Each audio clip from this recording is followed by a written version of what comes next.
नमस्कार, आदाब।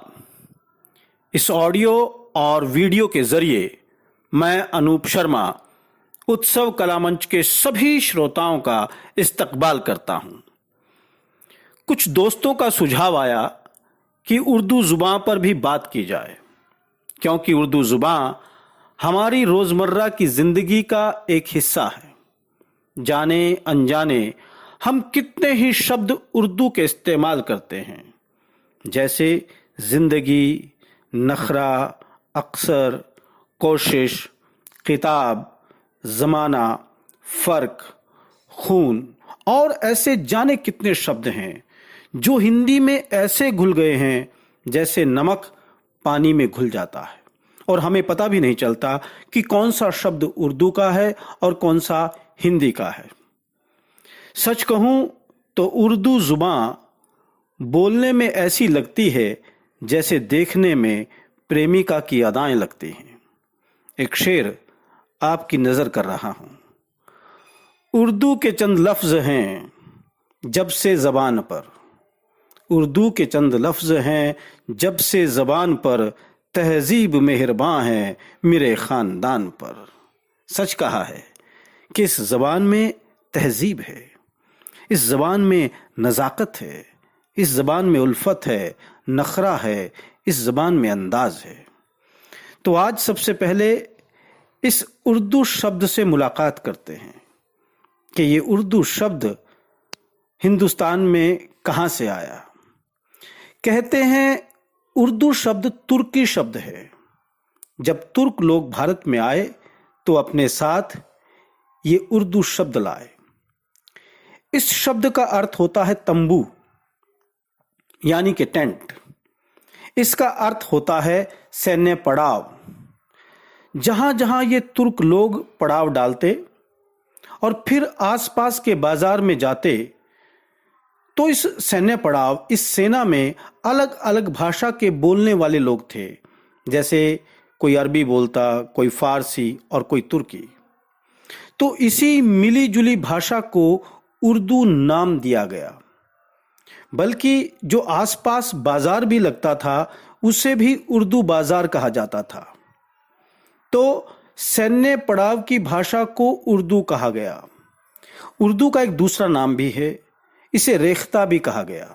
रेख्ता गालिब साहब का एक शेर है जिसमें वो इस शब्द का जिक्र करते हैं, इस शब्द का रेख्ता का इस्तेमाल करते हैं। वो शेर कुछ इस प्रकार है। रेख्ता के तुम ही नहीं हो शायर गालिब। रेख्ता के, रेख्ता मीन्स उर्दू के।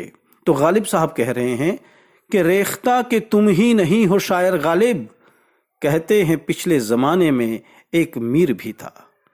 तो इस शेर के जरिए वो उर्दू के प्रति जो अपना उनका लगाव है उसको बता रहे हैं, और इसी के जरिए उनसे पहले जो मीर साहब हुए हैं उनका कितना लगाव है उसके बारे में बता रहे हैं।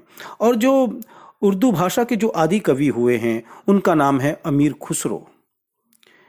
उर्दू जो भाषा है, जो इसकी लिपि है, इसका नाम है नस्तालिक। जो ये लिखी जाती है वो नस्तालिक लिपि में लिखी जाती है, और नस्तालिक लिपि बिल्कुल वैसी है जैसी फारसी। या इसको हम ऐसे भी कह सकते हैं उर्दू के बारे में कि जैसे जो शब्द उर्दू के जो शब्द अरबी से लिए गए, फारसी से लिए गए, तुर्की से लिए गए, उन्हें उर्दू नाम दिया गया। जैसे कि जो शब्द संस्कृत और प्राकृत से लिए गए उन्हें हिंदी नाम दिया गया। तो एक ये छोटी सी मुलाकात हमारी उर्दू शब्द के बारे में कि जो उर्दू है ये तुर्की शब्द है। इसकी जो लिपि है उसका नाम नस्तालिक है। इसके जो आदि कवि हैं वो अमीर खुसरो हैं। और इसकी एक बात विशेषता क्या है कि जो उर्दू लिपि है ये दाएं से बाएं की तरफ लिखी जाती है। दाएं से बाएं की तरफ, यानी कि राइट टू लेफ्ट की तरफ ये लिखी जाती है। तो एक छोटी सी मुलाकात हमारी इस उर्दू शब्द के साथ। और जो इसका अगला एपिसोड हम बनाएंगे उसमें हम चर्चा करेंगे जो उर्दू में जो नुक्तों का इस्तेमाल किया जाता है वो कौन कौन से अक्षर के साथ किया जाता है, और इनका जो इनकी आवाज़ निकलती है, जुबान निकलती है, वो कहाँ से निकलती है, उस पर हम चर्चा करेंगे। लेकिन जाने से पहले एक शेर मैं आपकी नजर कर रहा हूं। ये कैसा इश्क है उर्दू ज़बां का, ये कैसा इश्क है उर्दू ज़बां का, मज़ा घुलता है लफ्ज़ों का ज़बां पर, कि जैसे पान में महंगा कीमाम घुलता है, कि जैसे पान में महंगा कीमाम घुलता है, ये कैसा नशा है उर्दू ज़बां का।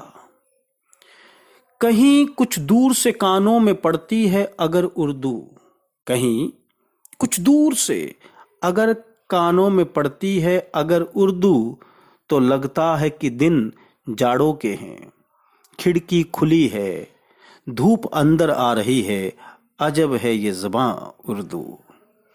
तो उम्मीद है आपको हमारा आज का ये एपिसोड अच्छा लगा होगा, और अगले एपिसोड में जैसे मैंने आपको बताया कि हम नुक्तों के बारे में चर्चा करेंगे। और जाने से पहले एक गुजारिश कि जिन लोगों ने अभी तक हमारे इस चैनल को सब्सक्राइब नहीं किया है, कृपया वो हमारे इस चैनल को सब्सक्राइब करें, ताकि अगली जो वीडियोस जो हम शेयर करेंगे वो आप तक बड़ी आसानी से पहुंचे। और अगर आपको ये वीडियो हमारी अच्छी लगी है तो इसे लाइक कीजिए, इसे शेयर कीजिए, इस पर कमेंट कीजिए। शुक्रिया।